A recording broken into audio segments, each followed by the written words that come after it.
America के खिलाफ एक करारदाद भी पेश की जनाब। वो करारदाद को हम नहीं मानते, अमेरिका ने गलत किया, ये वो सारा उन्होंने डिटेल के अंदर करारदाद पढ़ दी PMLN की हुकूमत ने पीपल्स पार्टी और MQM के साथ मिलकर। अब हम उसी अमेरिका से मदद मांग रहे हैं। मदद क्या मांगी? अमेरिका में पाकिस्तान के सफ़ीर मसूद खान ने ऑपरेशन अज़्म इस्तेहकाम की कामयाबी के लिए अमेरिका से छोटे हथियारों का मुतालबा कर दिया। वाशिंगटन में मकामी थिंक टैंक की जानिब से पाकिस्तान से मुताल्लिक कॉन्फ्रेंस का इनेकाद किया गया, जिसमें पाकिस्तान में अमेरिका के साबिक सफ़ीरों ने भी शिरकत की। कॉन्फ्रेंस से खिताब करते हुए पाकिस्तानी सफ़ीर मसूद खान ने ऑपरेशन अज़्म इस्तेहकाम की कामयाबी के लिए अमेरिका से छोटे हथियारों का मुतालबा किया है। दूसरी जानिब कॉन्फ्रेंस में शामिल शुरका ने पाक अमेरिका ताल्लुकात पर गुफ्तगू की और अफ़गानिस्तान में अमरीकी पॉलिसी पर कड़ी तनकीद भी की। और ख्याल रहे कि गुज़िश्ता दिनों वज़ीर-ए-आज़म शहबाज शरीफ की ज़ेर सदारत नेशनल एक्शन प्लान की एपेक्स कमेटी का इजलास हुआ और उसमें ऑपरेशन अज़्म इस्तेहकाम की मंजूरी दी गई थी। फिर बाद में कहा गया नहीं, ये विजन अज़्म इस्तेहकाम है।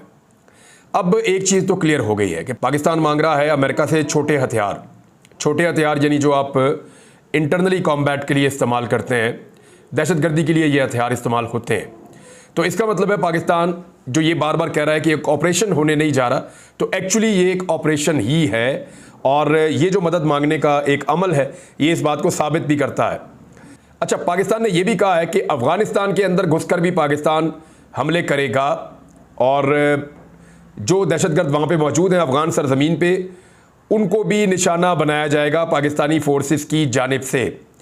इसके ऊपर पाकिस्तान तहरीक-ए-इंसाफ ने, फजलुर रहमान साहब की पार्टी ने और बाकी जमातों ने एक रद्द अमल भी दिया है, जो उन इलाकों के और अफ़गानिस्तान पाकिस्तान के सरहदी इलाकों के डायनामिक्स को अच्छी तरह जानते हैं। अब पाकिस्तान तहरीक-ए-इंसाफ भी उस पर एक मौक़िफ़ दे रही है। इस मौक़िफ़ पे हम बाद में बात करते हैं, लेकिन पहले जमात इस्लामी के सेनेटर मुश्ताक ने इस पर एक स्टेटमेंट दिया और उन्होंने इस पर क्या कहा वो जरा आप देख लें। उन्होंने कहा पाकिस्तान का ऑपरेशन अज़्म इस्तेहकाम के लिए अमेरिका से हथियार मांगना अफसोसनाक है। इसका मतलब है कि रियासत ने ऑपरेशन अज़्म इस्तेहकाम हर सूरत में करना है। खैबर पख्तूनख्वा कबायली अजला में किसी भी फौजी ऑपरेशन की शदीद मुखालफत करेंगे और उसके सामने आहनी दीवार बनकर खड़े होंगे। वाशिंगटन में पाकिस्तानी सफ़ीर का बयान काबिल मुज़म्मत है। अमरीकी असलहा फ़लस्तीनियों के ख़िलाफ़ भी इस्तेमाल हो रहा है और पख्तूनों के ख़िलाफ़ भी इस्तेमाल हो रहा है। यानी वही असला जो है वो कह रहे हैं फ़लस्तीनियों के ख़िलाफ़ इस्तेमाल हो रहा है अमेरिका का, और वही असलहा जो है वो पख्तूनों के ख़िलाफ़ इस्तेमाल होने जा रहा है। ऐसा नहीं होने देंगे। अवाम खैबर पख्तूनख्वा में फ़ौजी ऑपरेशन के ख़िलाफ़ मुत्तहिद और मुत्तफ़िक होकर उठ खड़े हों। ये जी जो पाकिस्तान ने हथियार मांगे, इनके ऊपर एक मौक़िफ़ है जो जमात इस्लामी के सेनेटर मुश्ताक साहब का मौक़िफ़ आया है। अच्छा, अब जो ऑपरेशन में ख्वाजा आसिफ ने कहा कि अफ़गानिस्तान में जाकर अटैक करेंगे और वहाँ पे निशाना बनाएंगे, इस पर PTI ने, JUI ने सख्त मुखालफत शुरू कर दी है और ख्वाजा आसिफ ने जो कहा कि दहशतगर्दी होगी तो वहाँ पे अफ़गानिस्तान में जाकर हम जवाब देंगे। इसके बाद अपोजिशन जमातों ने हंगामी इजलास में मुतालबा किया है कि किसी और मुल्क के अंदर मुदाखलत ना की जाए। PTI की पार्लिमानी पार्टी के इजलास में अरकान का पार्टी क़यादत पर तहफ़्फ़ुज़ात का इजहार, और उन्होंने ये कहा असद कैसर ने कि हमारी खारजा पॉलिसी है कि ना कहीं हम मुदाखलत करेंगे और ना किसी और को करने देंगे। खैबर पख्तूनख्वा और फाटा की मईशत की बुनियाद अफ़गानिस्तान पर है। PTI के अफ़गानिस्तान से अच्छे ताल्लुकात इस्तेमाल किए जा सकते हैं। यानी PTI कह रही है बातचीत करें, बजाय इसके कि अफ़गानिस्तान के अंदर जाकर ऑपरेशन करें। और ये गलत कैलकुलेशन इससे पहले माजी में हो चुकी है। जिन लोगों ने माजी में की है, यानी अमेरिका ने की थी कि वो अफ़गानिस्तान की ईंट से ईंट बजा देंगे। उसके बाद अमेरिका कैसे वहाँ से जूते छोड़ के भागा अफ़गानिस्तान से, वो सारी दुनिया ने देखा। नेटो के सारे मुल्क मिलकर अफ़गानिस्तान को शिकस्त नहीं दे सके। तो क्या पाकिस्तान को अफ़गानिस्तान के साथ एक जंग जैसी सूरत में जाना चाहिए या उनको अंगेज करना चाहिए और उनके साथ मिलकर दहशतगर्दी का खात्मा करना चाहिए? इमरान खान साहब का मौक़िफ़ ये था कि सरहदी इलाकों में तनाज़ात मौजूद हैं, बाढ़ लग गई है, बड़ी अच्छी चीज़ है, हमें अफ़गानिस्तान के साथ अपने ताल्लुकात नॉर्मलाइज करते हुए जो वहाँ पर नई हुकूमत बनी है, उबूरी हुकूमत, उसके साथ मिलकर दहशतगर्दी का खात्मा करना चाहिए कि पाकिस्तान के अंदर भी दहशतगर्दी ना हो, अफ़गानिस्तान के अंदर भी दहशतगर्दी ना हो, और अगर कुछ ऐसे एलिमेंट पाकिस्तान और अफ़गानिस्तान के सरहदी इलाकों पर बैठे हैं तो उनके खिलाफ मुश्तरका कार्रवाइयाँ करनी चाहिए। और ये तजावीज़ मैं बाकायदा अपने इसी YouTube चैनल के ऊपर रिपोर्ट भी कर चुका हूँ कि मुश्तरका कार्रवाइयाँ, कि अफ़गान ये ऑफ़र कर रहे थे जो अफ़गान तालिबान की हुकूमत बनी कि हमें बताया जाए, हम मिलकर आपके साथ जो है वो इन ऑपरेशंस को लॉन्च करते हैं और अगर दहशतगर्द मौजूद है तो दहशतगर्दों के खिलाफ कार्रवाई करते हैं। उस वक्त तो ये मौक़िफ़ था, लेकिन अभी क्या सूरत हाल है वो आपके सामने है। और पाकिस्तान वहाँ पे एक ऑपरेशन करने की बात कर रहा है, पाकिस्तान के अंदर जमातें उसकी मुखालफत कर रही हैं कि अगर आप अफगानिस्तान के अंदर जाएंगे तो पाकिस्तान के लिए हालात मुश्किल हो जाएंगे। ये पाकिस्तान के अंदर सियासी जमातों को लगता है।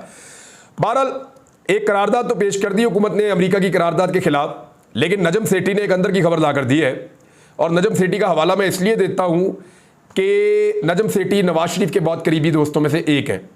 तो जब नजम सेठी कहते हैं तो फिर आपको ये आंखें बंद करके मानना पड़ेगा कि जनाब नजम सेठी कह रहे हैं नून लीग के बारे में, तो फिर तो बात ठीक है, फिर तो नून लीग को भी मानना चाहिए ना, उनको भी तस्लीम करना चाहिए। तो नजम सेठी ने कहा कि ख्वाजा आसिफ और इसहाक डार ने बढ़के मारकर अवाम को खुश तो कर दिया, मगर वहाँ जाकर बकरी बन गए और अमरीकी सफ़ीर डोनाल्ड ब्लूम को चाय काफ़ी पिलाकर यकीन दहानी करवाई कि आइंदा ऐसी कोई हरकत नहीं होगी और आप भी जवाबी कार्रवाई ना करें, ऐसा ना हो कांग्रेस से एक और करारदाद आ जाए।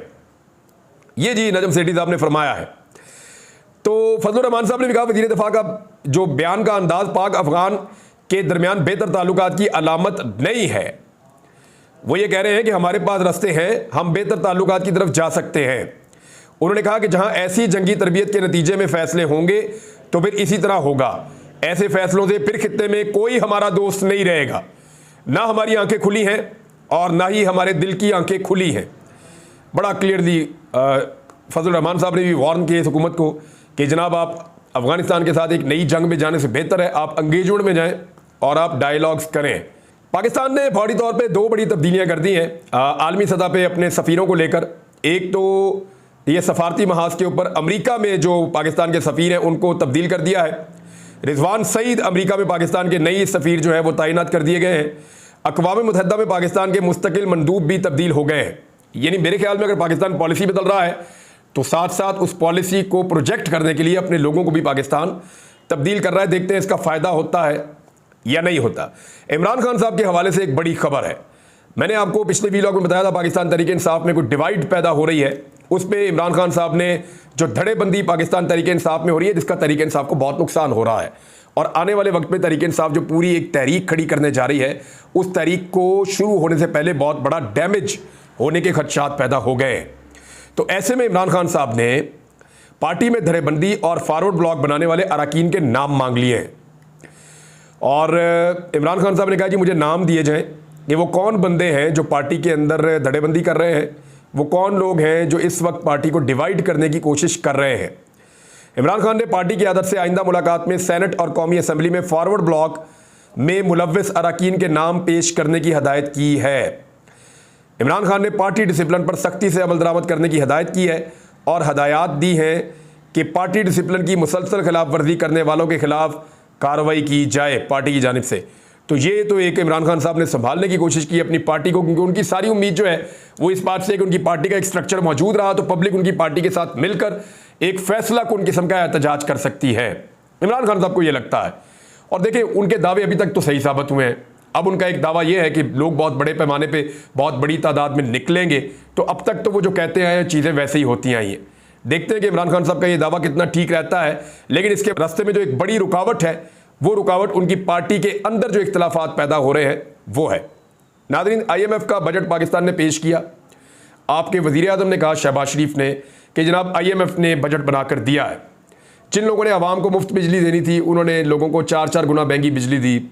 पेट्रोल जिन्होंने 70 रुपये लीटर बेचना था वो 350 रुपये लीटर पेट्रोल बेच रहे हैं। जिन्होंने डॉलर को 100 रुपये का करना था उनके दौर में 350 रुपये का डॉलर इस वक्त भी बिक रहा है। तो इन्होंने पाकिस्तान की मईशत की तबाही और बर्बादी करने के बावजूद अभी तक IMF को ये खुश नहीं कर सके और IMF ने बजट की मंजूरी नाकाफ़ी करार दे दी। बिजली और गैस की कीमतों पर डू मोर का मुतालबा कर दिया। अब ये IMF का मुतालबा यह है कि 10 जुलाई से कबल बिजली और गैस की कीमतों में मज़ीद इजाफा कर दिया जाए।